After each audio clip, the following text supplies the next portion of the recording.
उज्जैन, जगत गुरु श्री कृष्ण की शिक्षा भूमि। इसी उज्जैनी में सांदीपनी आश्रम में अध्ययन करते हुए मित्रता हुई उनकी सुदामा के साथ। और यहीं के वन प्रांत में दोनों मित्र लकड़ियां एकत्रित करने जाते थे। उज्जैन से कुछ दूर नारायण ग्राम, वहां कृष्ण सुदामा मंदिर स्थित है और इसी ग्राम के निकट स्थित है स्वर्णगिरी, जहां के कुछ पत्थर घंटी के समान स्वर करते हैं, आवाज करते हैं। चलिए खोजते हैं उन्हें। देख के चलना, नहीं तो पकड़ो।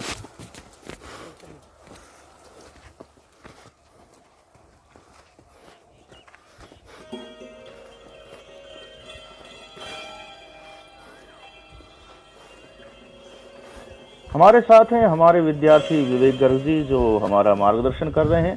संप्रति आचार्य सिद्धांत ज्योतिष के छात्र हैं, वो संस्कृति प्रेमी हैं।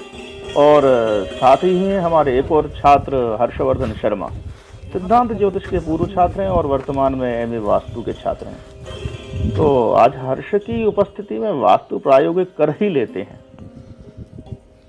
निकले तो हम थे डोंगला वेधशाला के लिए, किंतु मार्ग में नारायण ग्राम में ठहर कर कृष्ण सुदामा के दर्शन किए। विगत वर्ष विवेक जी ने इसी स्थल पर स्वर्णगिरी की चर्चा की थी, किंतु तब तक सूर्यास्त हो चुका था, इसलिए दर्शन बिना ही लौटना पड़ गया था। आज मार्ग में ही विवेक जी से स्वर्णगिरी दिखाने की इच्छा व्यक्त कर दी थी।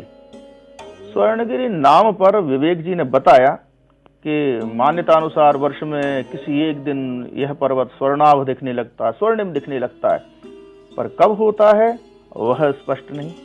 यह सत्य है, श्रद्धा है, विज्ञान है, अथवा मात्र जनश्रुति। बिना अधिक जाने समझे न तो कुछ कहा जा सकता और न माना जा सकता। तो अभी तो खोजते हैं बोलते गाते पत्थर। बचपन में सुरभि देखा होगा आप लोगों ने भी, सुरभि सीरियल सिद्धार्थ कागजी का। तो वहां जाना था कि मूर्तिकार प्रतिमा गढ़ने के पहले पत्थरों को बजाकर देखते हैं। गंभीर स्वर की पुरुष शिला कहलाती है, मधुर स्वर वाली स्त्री शिला कहलाती है। पुरुष शिला से देवता और स्त्री शिला से देवियों की मूर्ति बनाई जाती है। और बाद में वास्तु के ग्रंथों में इस बात को जाना। पहले बचपन में सुरभि में जाना, फिर वास्तु के ग्रंथों में जाना। मयमतम दक्षिण भारत का प्रसिद्ध वास्तु ग्रंथ, और इस ग्रंथ में लिंग लक्षणाध्याय है, 23वां अध्याय। तो वहां पुरुष शिला के विषय में कह रहे हैं, एक वर्णा घना स्निग्धा मूलाग्रादार्जवान्विता गज घंटारवायासा पुंशलेति प्रकीर्तिता। जो एक ही वर्ण की हो, जो घनी हो, चिकनी हो और मूल से लेकर अग्रभाग तक, नीचे से ऊपर तक बिल्कुल सीधी वो, और उसका स्वर कैसा हो, गज घंटा के समान। जैसे हाथी के गले की घंटी वो एक गंभीर स्वर पैदा करती है, गंभीर एक नाद उससे निकलता है। तो ऐसी शिला पुंशिला कहलाती है मयमतम के अनुसार। यह बात तो हुई पुरुष शिला की। अब स्त्री शिला कैसी? स्थूल मूला कुशाग्रा या कांस्य ताल समध्वनि स्त्री शिला, जो नीचे आधार में तो मोटी है, लेकिन ऊपर की ओर जो दृश्य होती गई, पतली होती गई, शंकुआकार समझ सकते हैं हम, इस प्रकार की शिला, और जिसमें ध्वनि कैसी हो, कांस्य ताल समध्वनि ही। कांस्य ताल हमारा जो मंजीरा बजता है, वैसी मंजुल ध्वनि वाली स्त्री शिला होती है। त्रिशमूलाग्रा स्थूला षण्डेति निस्वनाः, ये इधर भी है। और जो नीचे से तो आवाज थोड़ी चेंज हो रही, ऊपर जाकर के मोटी हो गई है वो, और स्थूल स्वर भी उसका हो, उसको हम नपुंसक शिला कहेंगे। अब इन शिलाओं का उपयोग कैसे बताया? सकलम निष्कलम मिश्रम कुर्यात् पुंशलया सुधीर। सकल प्रतिमा, निष्कल प्रतिमा और मिश्र, 3 प्रकार की प्रतिमाएं कही गई हैं। सकल जो सांगोपांग प्रतिमा है, निष्कल प्रतिमा जैसे शिवलिंग जो केवल एक प्रतीक स्वरूप है, उसमें अंग उपांग नहीं प्रदर्शित किए गए। तीसरी प्रतिमा मिश्रित है। हम कुछ जगह ऐसे शिवलिंग देखते हैं जिनमें मुखाकृति बनी होती है, जैसे पशुपतिनाथ जी का विग्रह, तो वह मिश्रित प्रतिमा है। तो सकल निष्कल मिश्र तीनों प्रकार की जो देव प्रतिमा है वो कौन शिला से बनाना चाहिए? युंजीया स्त्री शिलाम सम्यंग नारी वेरम च पिंडिकाम। और अगर आपको नारी प्रतिमा बनानी है तो स्त्री शिला से बनाइए। पिंडिका शिवलिंग की जो जलहरी है वो बनानी है, पार्वती का स्वरूप मानते ही हम, उसको आपको स्त्री शिला से बनाना है। और नपुंसक शिला का क्या उपयोग? षंडो बलेन कर्तव्य ब्रह्म पूर्व शिले तथा नंद्यावर्त शिला वापी कर्तव्य तेन वर्तमना। जो नपुंसक शिला है उससे ब्रह्म शिला, कूर्म शिला अथवा नंद्यावर्त शिला आदि का बनाना वह कहा गया है। ये ब्रह्म शिला क्या है, कूर्म शिला क्या है?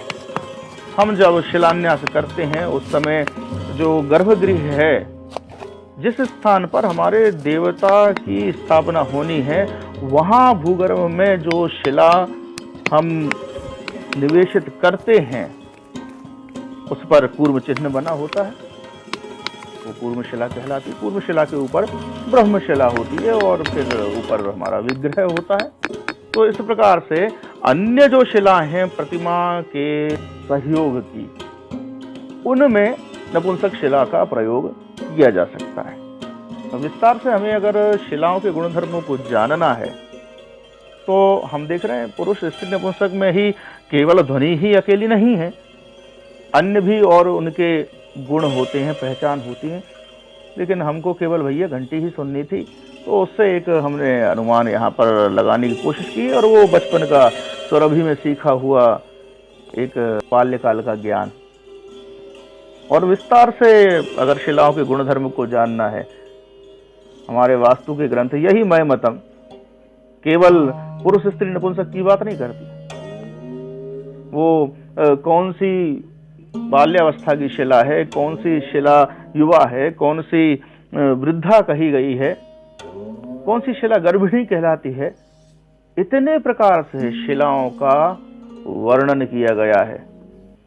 गहन ज्ञान है, थोड़ा सा चखा, थोड़ा सा हमने आज अनुभव किया प्रत्यक्ष। ये ओरिजिनल, ये ओरिजिनल।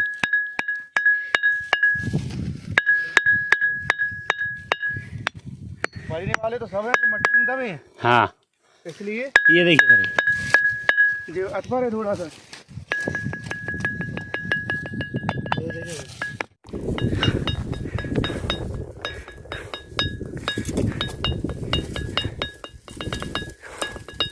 खाना सफल हो गया। हाँ, बंद थी, चलो इनकी चालू है। हाँ चलो, अब इसकी ध्वनि कैसी है? इससे देवता की प्रतिमा बन सकती है या देवी की? देवता की नहीं, मध्यम। ये थोड़ी ठोस भी है और थोड़ी घंटी आगा, मतलब इसमें ये देवता वाली ही दिख रही, गंभीर है थोड़ी। हाँ जी, हाँ इसको देखते हैं। ये देखें, ये देवी की प्रतिमा इससे बनाई जा सकती है। स्त्री शिला है, इसका स्वर कह रहा है। पुरुष शिला बताओ, ठीक है? ये पुरुष शिला, ये स्त्री शिला। ऐसे जो है इन शिलाओं से अनुमान करते थे कौन सी पुरुष शिला, कौन सी स्त्री शिला। पुरुष शिला से देवता की प्रतिमा और स्त्री शिला से देवी की प्रतिमा। ठीक है, चलिए बढ़िया। हाँ, ये सुदामा जी और कृष्ण जी लकड़ी लेने को आए थे, यहाँ आया था, और यहाँ में जंगल था। अरे तो ये लकड़ी लेने को आया था, सुदामा जी ने कृष्ण ने एक लकड़ी काटी बनाए। फिर उन्होंने वहाँ यहाँ पर एक घंटी बजाई थी।